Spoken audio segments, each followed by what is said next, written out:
There is a specific moment in every toxic relationship when the mask finally comes off. When the person who has been rewriting history for years, who has been playing the victim, who has been telling everyone a story about you that isn't true, finally pushes too far. And you have a choice. You can stay silent, like you always have, let them continue the narrative, keep the peace, protect their image, or you can stand up in a room full of people and tell the truth they've spent years hiding. My name is Rebecca. I'm 38 years old. And last Thanksgiving, at a dinner table with 23 family members watching, my mother called me ungrateful. She said I had never appreciated anything she'd done for me. She said I was selfish. She said I owed everything I had to her sacrifices. And I responded by telling everyone at that table exactly who had been paying her mortgage for the last 6 years. The room went completely silent, and my mother's face went white. Because for 6 years, she had been telling everyone that she was financially independent, that she had worked hard and owned her home outright, that she didn't need help from anyone. She lied. And when she called me ungrateful at Thanksgiving dinner, I decided it was time everyone knew the truth. Stay with me, because this story is about more than money. This is about what happens when a parent builds their entire identity on a lie and their child is the only one who knows. Let me tell you about my mother, Karen. To the outside world, Karen is a martyr, a single mother who raised 3 daughters alone after their father left, a woman who worked 2 jobs, made sacrifices, gave everything for her children. She tells this story at every family gathering, at church, to her friends, to anyone who will listen. And parts of it are true. My father did leave when I was 12. My mom did work hard. She did struggle. But the version she tells leaves out important details, details that change the story completely. She leaves out that my father left because she was having an affair, that she chose to blow up our family. She leaves out that my father paid child support every single month until all 3 of us turned 18, paid it on time, in full, without fail. She leaves out that when we were struggling, my grandmother, her own mother, supported us financially for years, paid our rent multiple times, bought our groceries, covered our utilities. She leaves out that I, the oldest daughter, started working at 15 and gave her most of my paycheck to help with bills. In my mother's version, she did it all alone. She's the hero. Everyone else is a footnote. I'm the oldest of 3 daughters. My middle sister, Amanda, learned early to just agree with whatever mom said. It was easier that way. Less conflict. My youngest sister, Lisa, is the golden child, can do no wrong, perfect in my mother's eyes. And me?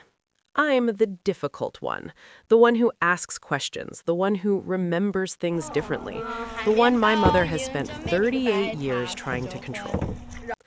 My mother has a pattern. When anyone in the family succeeds, she takes credit for it. When anyone struggles, she's the victim of their choices. When I graduated college, she told everyone she had pushed me to go, that she had made education a priority. She left out that I paid for college entirely myself with scholarships and loans, that she didn't contribute a single dollar. When I got my first job as a marketing manager, she told everyone she had taught me everything I knew about business. She'd never worked in business a day in her life. When I got married to my husband David 5 years ago, she took credit for setting us up. We met at a coffee shop. She had nothing to do with it. This is who my mother is, someone who rewrites history to center herself. And for most of my life, I let her. Because correcting her meant drama, meant being called disrespectful, meant being labeled the problem child. Until 6 years ago, when something happened that changed everything. 6 years ago, my mother called me crying. She had just turned 55. She owned a small house in a decent neighborhood.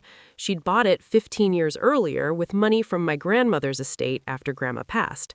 She'd been making mortgage payments for 15 years. She should have equity built up, should be in a stable position. She wasn't. On the phone, crying, she told me she was 3 months behind her mortgage. She was about to lose the house. I was shocked. I said, "Mom, what happened? How did you get behind?" She explained through tears. She'd refinanced the house twice, once to pay off credit card debt, once to renovate the kitchen. Her monthly payments had gone from $1,200 to $2,200. She couldn't afford it. She'd been struggling for months. She hadn't told anyone. She said, "Rebecca, I need help. I need $26,000 to catch up on payments. If I don't pay it, they'll foreclose." $26,000.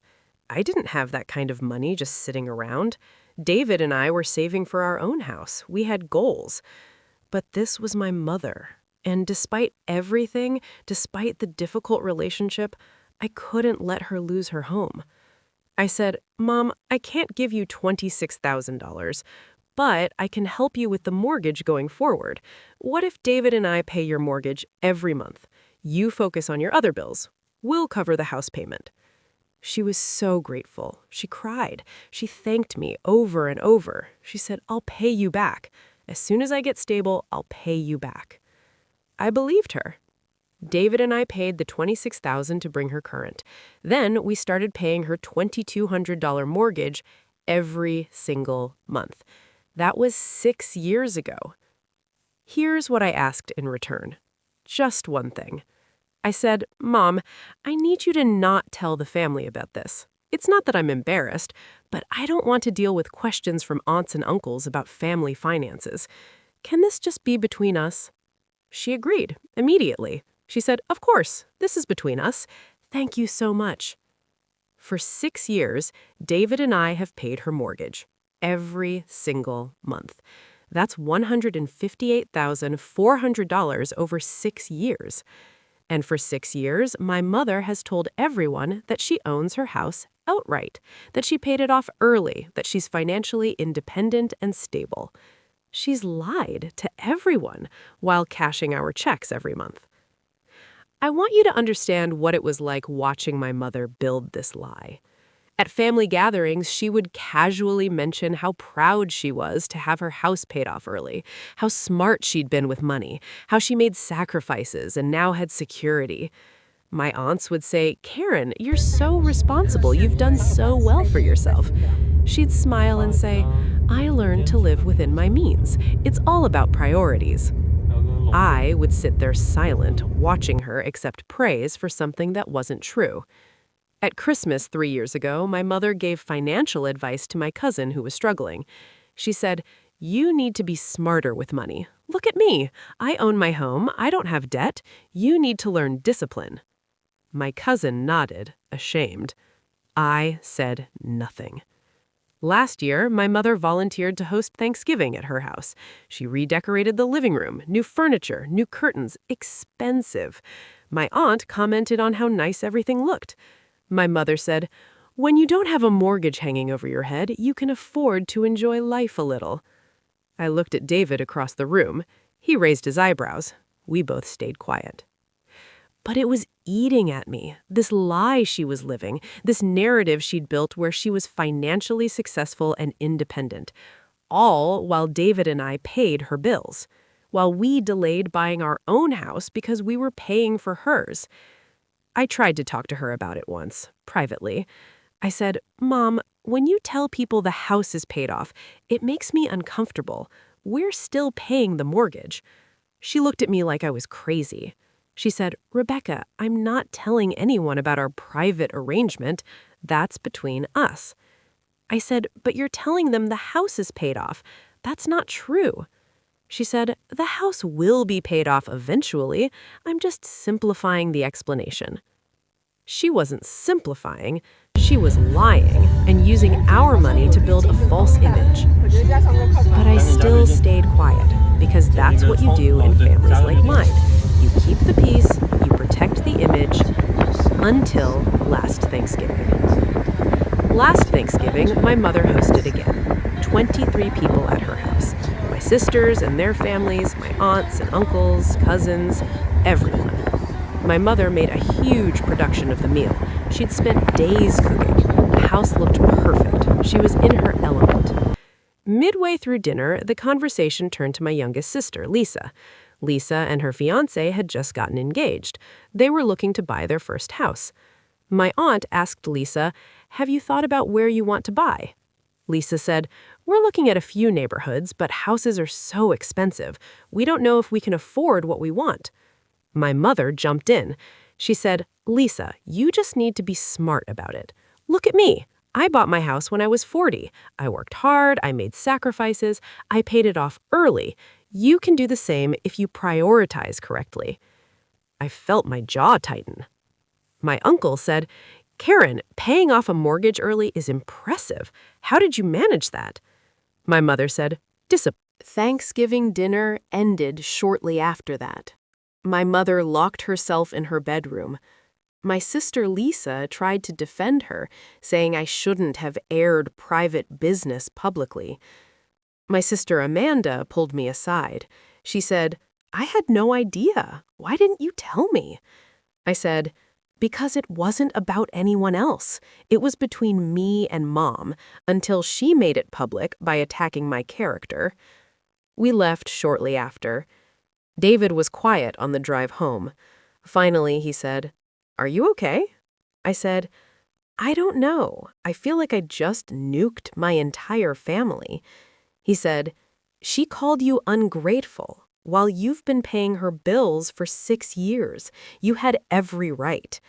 "I know," I said, "but it doesn't make it feel better." My mother didn't speak to me for 2 weeks. Then she sent a text. It said, "What you did at Thanksgiving was cruel and unnecessary. You've damaged my reputation with the family. I don't know if I can forgive you." I read it 3 times. Then I wrote back, "Mom, I've paid your mortgage for 6 years. I never asked for credit. I never told anyone. I did it because you're my mother and I love you. All I asked was that you not lie about it. You chose to lie anyway, and then you called me ungrateful in front of the entire family. I'm sorry that the truth hurt your reputation, but I'm not sorry for telling it." She didn't respond. Last week, she called. Her voice was small. She said, "Rebecca, I need to talk about the mortgage." I said, "What about it?" She said, "I don't think I can keep living here, not after what happened. Everyone knows now. I'm embarrassed. I might sell the house." I felt a pit in my stomach. I said, "Mom, you don't have to sell the house. Nobody cares about the mortgage except you." She said, "They all think I'm a liar now." I said, gently, "Mom, you were lying, and that's what needs to be addressed, not where you live, but why you felt you needed to lie in the first place." She was quiet. Then she said, "I just wanted people to think I was successful, that I had made it, that I wasn't a burden." I said, "Needing help doesn't make you a burden. Lying about it and then attacking the person helping you makes you someone I don't recognize." She started crying. She said, "I don't know how to fix this." I said, "You start by being honest with everyone, with herself and with me. We haven't resolved everything. We probably won't for a long time. But something shifted in that conversation, something real. If you're listening to this and you've been helping a family member who takes credit for your help, who lies about their situation, who calls you ungrateful while you're actively supporting them, I want to say this to you. You are not obligated to protect their lie. You are not required to stay silent while they rewrite history. You are not ungrateful for setting the record straight. Helping someone doesn't mean letting them use you. It doesn't mean accepting abuse while you provide support. I helped my mother because I love her, but I also told the truth when she attacked me publicly. Some people will say I should have kept quiet. that I should have protected her dignity, that family business should stay private. But here's what I learned. When someone makes private business public by attacking your character, they forfeit the right to privacy protection. When someone builds their reputation on a lie about your sacrifice, you have every right to correct the record. And when someone calls you ungrateful while sitting in a house you pay for, you have every right to stand up and tell the truth. My name is Rebecca. I'm 38 years old. I've paid my mother's mortgage for 6 years. That's $158,000. And last Thanksgiving, when she called me ungrateful, I told everyone the truth. The fallout was painful. The family dynamics are changed forever. My relationship with my mother will never be what it was. But it was also necessary. Because I'm done protecting lies that hurt me. And you should be too. Thank you for watching.